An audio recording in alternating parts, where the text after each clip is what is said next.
Thank you, Mr. Chairman. And again, Ambassador Tracy, thank you for stepping up. You just talked about the untold suffering that's occurring in Ukraine, and I appreciate your views on that.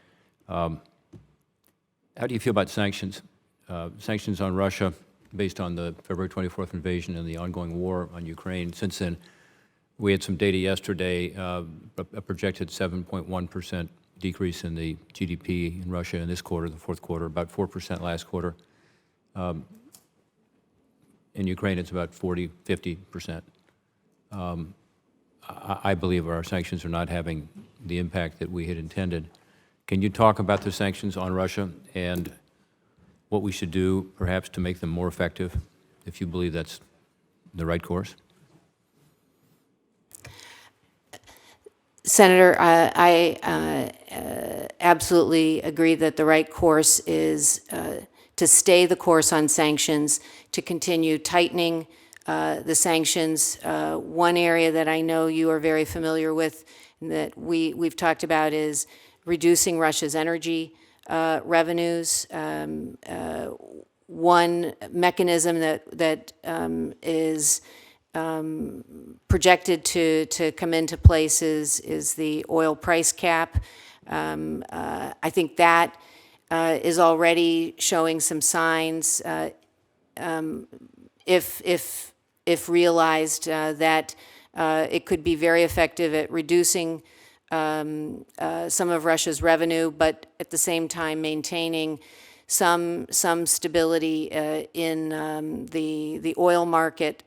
I think we need to continue looking at who the actors are in the Russian government and in their wider networks who are a part of the pernicious and malign influence that Russia is projecting. But I am very mindful, that as you pointed out, and as I have seen, that Ukrainians, particularly now with all of these attacks on the civilian infrastructure, on the energy infrastructure, are suffering. I think we want to have these sanctions feeling the impact sooner rather than later. I think based on what I've been seeing of reports, we are starting to see sand in the gears of the Russian economy. We're seeing Russia turning to actors like North Korea and Iran for their weapon supplies.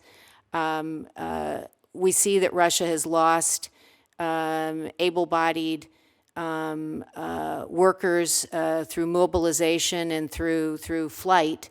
And so I think the expectation is that we are going to continue to see the impacts of our sanctions, but I can't predict exactly when that point is.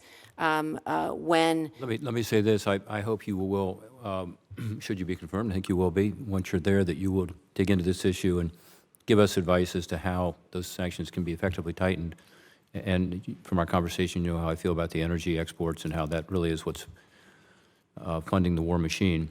Let me ask you a broad question, a tougher one. How do you think you would be most effective in convincing Vladimir Putin, his top officials, perhaps some effective communication with oligarchs, that the illegal, brutal, and totally unprovoked war is also a senseless war and one that is counterproductive for Russia? How would you get Russia to the bargaining table? I think by continuing to do what we're doing right now, which is exacting a cost on the battlefield. I think we've seen already that President Putin has had to pay attention to this issue. He recently felt the pressure to meet with mothers of soldiers, even though some of the meeting appeared staged. In terms of participants, the very fact that he felt the need to do that, I think, showed some pressure.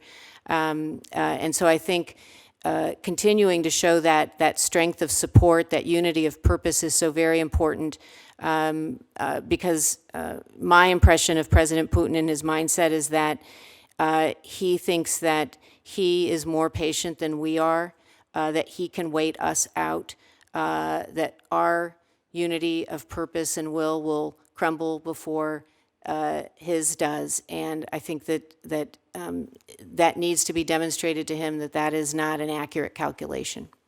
You believe that he believes that his missile supply will last longer than our patients in the West? He may, although his missile supply appears to be running low. Well, thank you, Mr. Chairman. I hope that you will strongly support the aid package from Congress to continue our help for all the reasons you just stated, that this is a crucial time in Ukraine, and to keep pressure on Russia, it's important that we maintain our support. Thank you, Mr. Chairman. Thank you.